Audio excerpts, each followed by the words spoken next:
Assalamualaikum warahmatullahi wabarakatuh. Ibdu an limardatihi wa rahmatihi al-fatihah.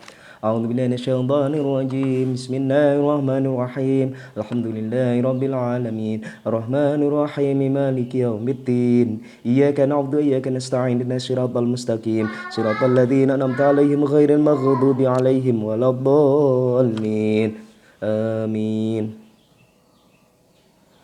Alhamdulillah, pada kesempatan kali ini kita membahas materi hadis yang ketiga, yaitu tentang dosa besar, khususnya tentang dosa riba.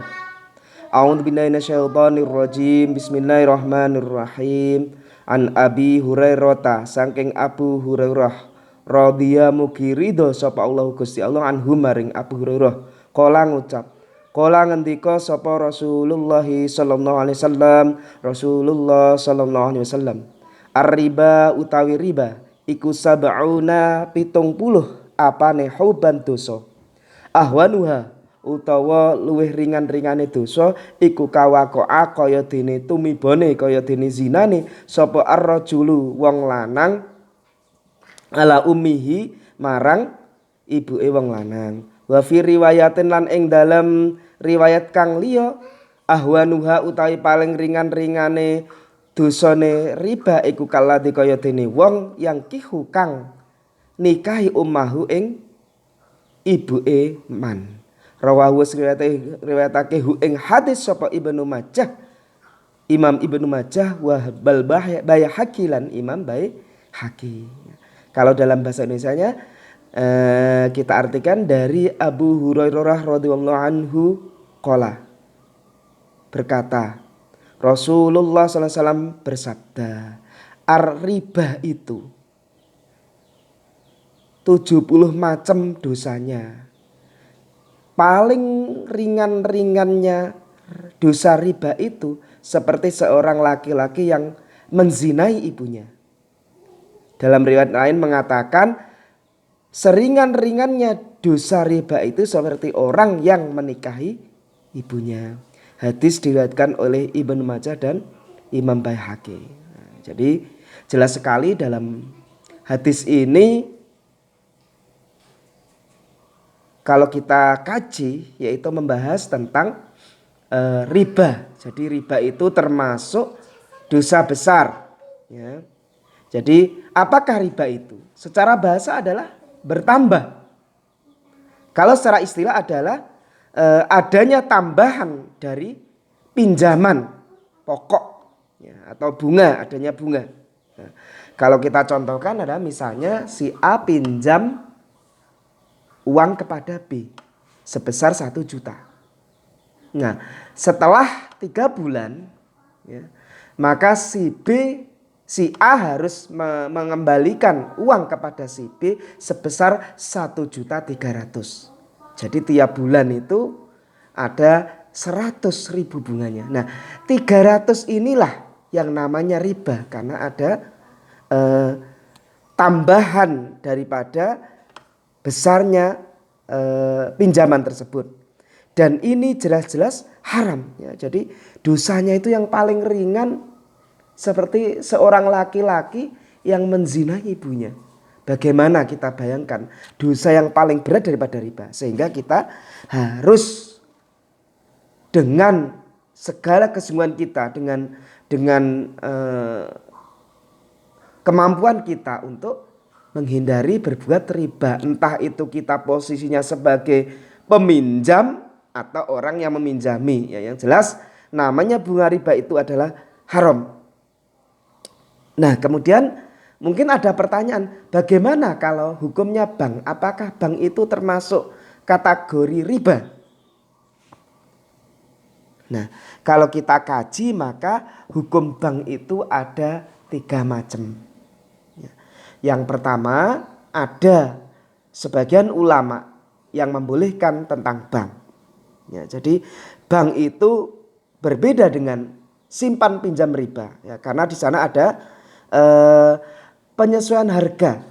Ya, jadi kalau kita misalnya pinjam di bank itu sekarang misalnya 10 juta, kemudian dalam waktu 5 tahun, ya, kalau kita hitung maka misalnya kita mengembalikan 15 juta, ya, karena ini ada penyesuaian harga. Ya. Contoh mudah lah, kalau saat ini kita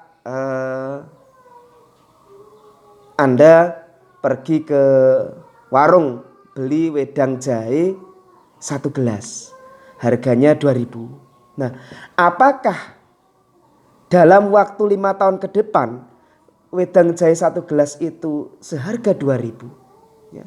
Tentunya secara pasti insya Allah harganya akan mengalami peningkatan, yaitu mungkin 2.500, mungkin 3.000. Nah, tambahan harga, nilai harga ini, ya, inilah yang membolehkan adanya bank. Ya. Kemudian juga bank juga mengeluarkan biaya operasional, entah itu untuk satpamnya, untuk kasirnya, untuk karyawannya, untuk direksinya. Ya.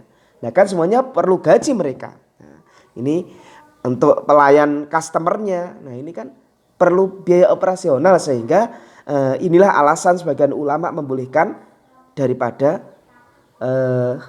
hukum bank. Ya. Terus kemudian sebagian ulama yang lain mengatakan bank itu haram. Ya. Jadi bank itu seperti riba. Ya. Jadi sama saja dengan simpan peminjam riba, karena hutang 10 juta dalam waktu 5 tahun kemudian menjadi 15 juta. Nah ini kan 5 juta ini kan sama dengan riba.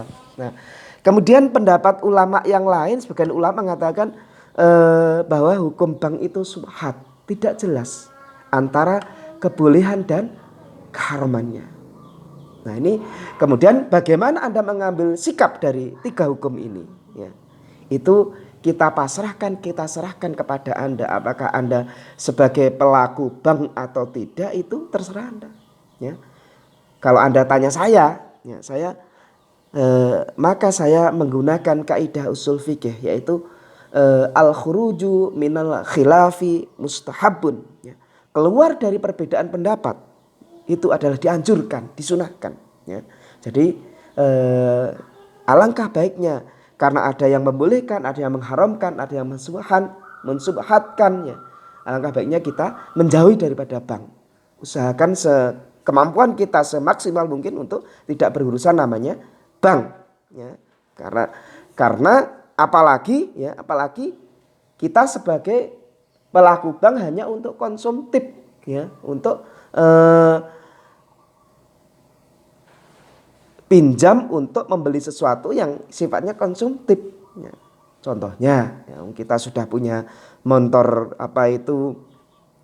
Beat, katakanlah Honda Beat, tapi karena kita pengen di atasnya, kita akhirnya pinjam ke bank, terus kemudian pinjam bank beli motor NMAX. Ya, sudah punya Panther, terus kemudian karena pengen yang lebih kita pinjam bank, kita pengen beli Avanza. Nah ini namanya konsumtif.